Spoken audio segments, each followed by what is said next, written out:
Hello प्यारे दोस्तों, कैसे हो आप सब। आपका अपना यूट्यूब चैनल LKM मीना पे सभी का स्वागत है। तो प्यारे बच्चों, आज की वर्कशीट हमारी शिक्षा निदेशालय राष्ट्रीय राजधानी क्षेत्र दिल्ली और विषय हमारा हिंदी। तो पिछली वर्कशीट में हमने नादान दोस्त पार्ट है उसका भाग फर्स्ट पढ़ चुके थे और इसमें सेकंड भाग है। और बेटा ये वर्कशीट संख्या 9 है और आज की तारीख बेटा 22/10/2020 और ये कक्षा 6 के बच्चों के लिए। यहाँ पे सभी बच्चे या बच्ची अपने नाम लिखेंगे और यहाँ पे अपने कक्षा अध्यापक का नाम लिखेंगे। तो प्यारे बच्चों, इस वर्कशीट को हम पढ़ना शुरू करते हैं। पिछले कार्यपत्र का 8 में, जो इससे पहले वर्कशीट थी उसमें 8 में हमने पढ़ा कि नादान दोस्त कहानी मुंशी प्रेमचंद जी के द्वारा लिखी गई। कोई आपसे पूछ ले कि नादान दोस्त कहानी किसने लिखी, तो आपको उसका लेखक का नाम पता होना चाहिए। उसके लेखक का नाम क्या है? मुंशी प्रेमचंद जी। जिसमें केशव और श्यामा दोनों बहन भाई थे कि ये दोनों बहन भाई हैं कि घर पे कार्निस के ऊपर चिड़िया ने अंडे दिए थे, तो उनके बारे में वो सोच विचार कर रहे थे। वो दोनों अब अंडों के बारे में अनुमान लगाते रहते हैं और आप देखते हैं आगे वो उनके अंडे के बारे में अनुमान लगाते रहते हैं कि चिड़िया के बच्चे कैसे होंगे, इनसे अंडे कैसे निकलेंगे, वो कैसे उड़ेंगे आदि। तो बेटा ध्यान से पढ़ें इस वर्कशीट को, ठीक है। ये डायग्राम के माध्यम से इसमें दिखा रखा है कि एक चिड़िया है और वो अपने अंडों का घोंसले में कैसे कैसे ध्यान रख रही है। तो छोटे छोटे बच्चे होते हैं, उनके मन में प्रश्न आता ही है कि कैसे अंडे आए, कैसे बच्चे निकलेंगे उनसे, कैसे वो उड़ना सीखेंगे। अब आगे देखते हैं।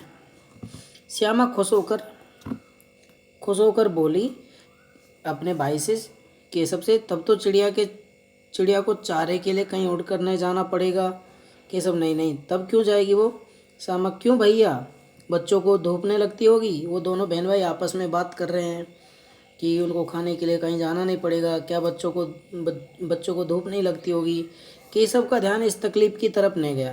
केशव का ध्यान इस परेशानी की तरफ नहीं गया था जितना उनकी बहन श्यामा का जा रहा था। बोला, ज़रूर तकलीफ हो रही होगी, बेचारे प्यास के मारे तड़प रहे होंगे। तो दोनों भी छोटे छोटे बच्चे हैं, तो दोनों नंडों के और बच्चियों के बारे में सोच रहे हैं। ऊपर छाया भी तो नहीं है। आखिर फैसला यही हुआ कि घोंसले के ऊपर कपड़े की छत बना देनी चाहिए। अब दोनों बहन भाई सोच रहे थे कि जो घोंसला है तो उनके ऊपर क्या बनानी चाहिए, एक कपड़े की छत बनानी चाहिए। पानी की प्याली और थोड़ी सी चावल रख देने का प्रस्ताव भी स्वीकृत हो गया कि अब दोनों बहन भाई ने आपस में ये सुझाव किया कि एक पानी की प्याली रख देंगे, कटोरी, और एक उसमें थोड़ा सा चावल भी रख देंगे। दोनों बच्चे बड़े चाव से काम करने लगे। अब दोनों के मन में जिज्ञासा हो गई कि उन पक्षियों के जो चिड़िया के बच्चे थे उनका ख्याल रखना। उन दोनों में बड़ा चाव, मतलब एक उत्साह हो गया। श्यामा माँ की आंख बचाकर मटके से चावल निकाल लाई। जो श्यामा केशव की बहन थी, वो अपनी माँ से चोरी छिपे, आग बचाकर मतलब यहाँ पे चोरी छिपे। और केशव ने पत्थर की प्याली का तेल चुपके से ज़मीन पर गिरा दिया। केशव ने जो पत्थर की प्याली का तेल चुपके से गिरा दिया और उसे खूब साफ करके उसमें पानी भरा, उसे पानी भर दिया। अब चांदनी के लिए कपड़ों कहाँ से लाएं। अब वो कह रहे हैं कि जैसे उनको जो घोंसले को ढकने के लिए तो एक चांदनी बनाते हैं, जैसे हमारी शादी ब्याह होते हैं तो एक चांदनी नहीं तानते घर के आगे, तो उसी चांदनी की एक बात यहाँ कर रहे हैं छाया के लिए। फिर ऊपर बगैर छड़ियों के कपड़ा ठहरेगा कैसे, तो मतलब डंडी और छड़ियाँ, मतलब यहाँ डंडे वगैरह से बिना ठहरेगा कैसे। उनके मन में क्वेश्चन थे, छड़ियाँ खड़ी होंगी कैसे। अब ये भी उनके मन में क्वेश्चन आ रहा था कि भाई पेड़ है तो उस पर छड़ी खड़ी कैसे होगी। कि सब बड़ी देर तक इसी उंधेड़ बूंद में रहा। उंधेड़ मतलब सोच विचार, यही शब्द आया उंधेड़ बूंद, तो इसका मतलब है बेटा सोच विचार। आखिरकार उसने यह मुश्किल भी हल कर दी। अब आखिरकार उन्होंने, जब इनके मन में इतने सारे क्वेश्चन उठ रहे तो उसका कोई न कोई उपाय उन्होंने सोच लिया। श्यामा से बोला, जाकर कूड़ा फेंकने वाली टोकरी उठा लाओ, अम्मा जी को मत दिखाना, मतलब उनकी मम्मी है उनको मत दिखाना। श्यामा बोली, वह तो बीच में से फटी हुई है। क्या हुई है बेटा? वो फटी हुई है, ठीक है, उसमें से धूप नहीं जाएगी। केशव ने झुंझला कर कहा, गुस्से में आकर कहा, तू टोकरी तो ला, मैं उसका सुराग बंद करने की कोई हिकमत सोचूं, हिकमत मतलब तरकीब, उपाय सोचूंगा। श्यामा दौड़कर टोकरी उठा लाई। केशव ने उसके सुराग में थोड़ा सा कागज ठूस दिया। क्या कर दिया उस बच्चे ने? जब उसमें ठीक थी तो उसमें क्या ठूस दिया? कागज। तब टोकरी को एक टहनी से टिकाकर बोला, देख ऐसे ही घोंसले पर उसकी आड़ कर दूंगा। तो मतलब जो घोंसला है उसके ऊपर वैसे रख देने को बोला, मतलब उसकी छाया वो कर देगा। तब कैसे धूप जाएगी? श्यामा ने दिल में सोचा, भैया कितने चालाक है कि दोनों बहन भाई, मतलब वो सोच रही कि मैं कुछ करूं और वो सोच रहा मैं कुछ करूं, तो उन्होंने देखा मेरा भाई बहुत चतुर है।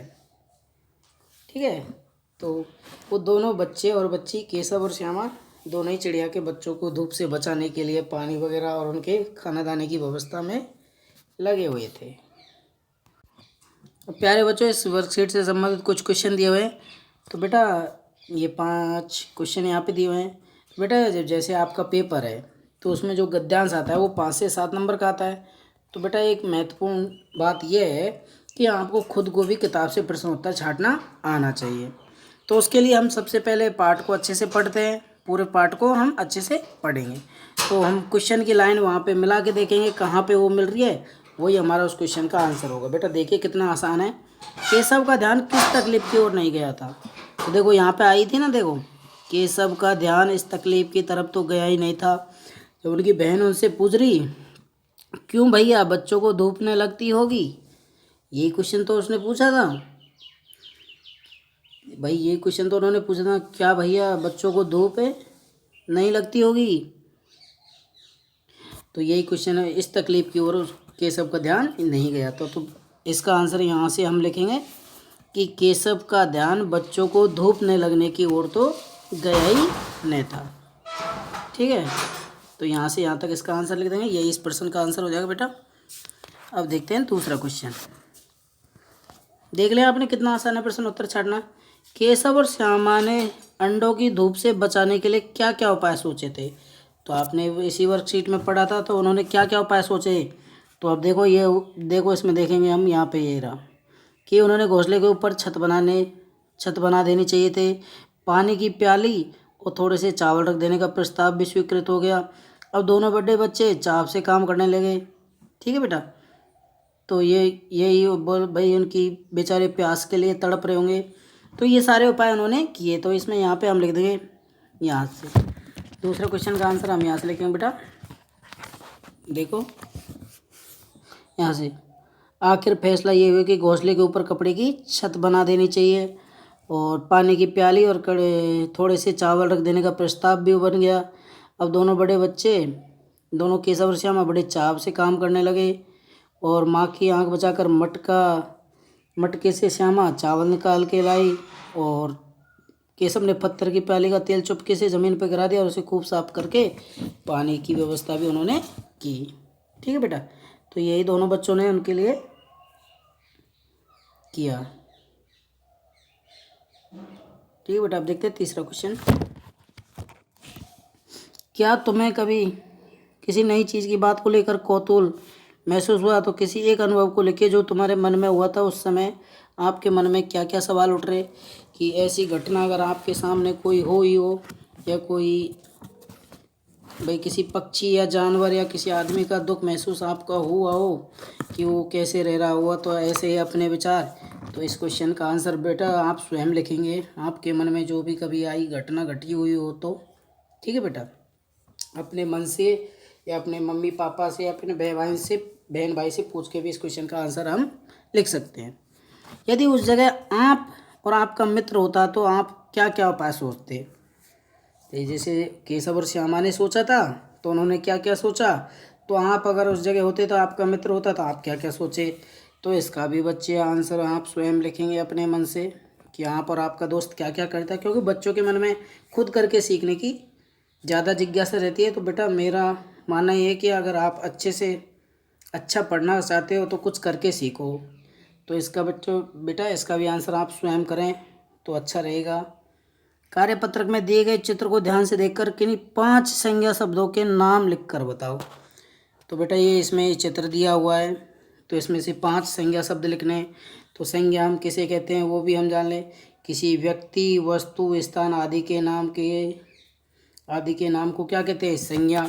तो यहाँ पे एक पहला संज्ञा शब्द हो गया केशव, ठीक है बेटा। दूसरा हो गया श्यामा, और तीसरा हो गया बेटा घोंसला,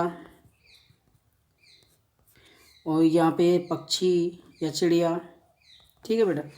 और अंडे, ये 5 नाम हम लिख देंगे। पेड़ भी हम लिख सकते हैं, ठीक है बेटा। तो ऐसे ही हमारे 5 संज्ञा शब्द हो गए, तो ये इसका आंसर हो जाएगा।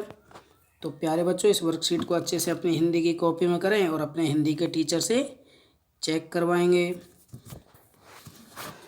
और प्यारे बच्चों, इस वर्कशीट को अच्छे से अगर मेरी वीडियो के माध्यम से आप समझ पाएँ तो वीडियो को लाइक भी करें और मेरे चैनल को सब्सक्राइब ज़रूर करें। आगे की वीडियो देखने के लिए बेल आइकन को भी ज़रूर दबाएं। थैंक यू आप सबका।